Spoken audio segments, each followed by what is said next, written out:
So in today's standards of greed and just being pitiful, Dad and I have taken out a 7-figure loan across 30 years to pay off a couple of pathetic thieves. So basically what happened when Grandpa Ray Dorothy died, he left control of the farm to Dad, Rod Dorothy. He's, the only child to ever work on the farm, gave a crap about its past, its future, and its general relevance. But the shares were to be divvied out year after year for control of the farm due to taxing purposes. Well, after Ray died, his wife, Betty Burkholder, decided to change the format as she was left in control to give Rod the shares. Well, instead she changed it in her will to give her daughter the shares.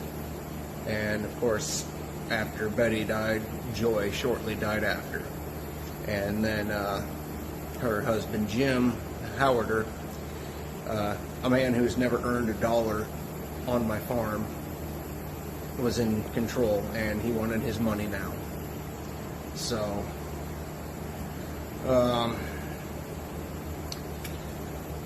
with Jim Howarder and Leon Dorothy combining their main control shares together to basically squeeze Dad and I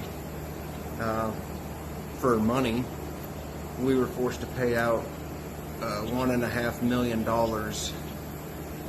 that we don't have to Jim Howarder, Josh Howarder, and Leon Dorothy.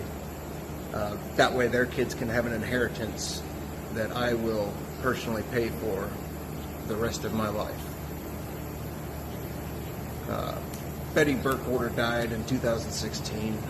Joy Howarder died in 2018. My mom, Teresa Dorothy, she basically had like an aneurysm and died in 2019. And Dad just died last night, checking water while irrigating, 2023. So be sure to ask your friends when they start bragging about this big inheritance that they're getting, that they're not forcing it out of a 6th-generation farmer who also happens to be, in a fucking wheelchair and paralyzed.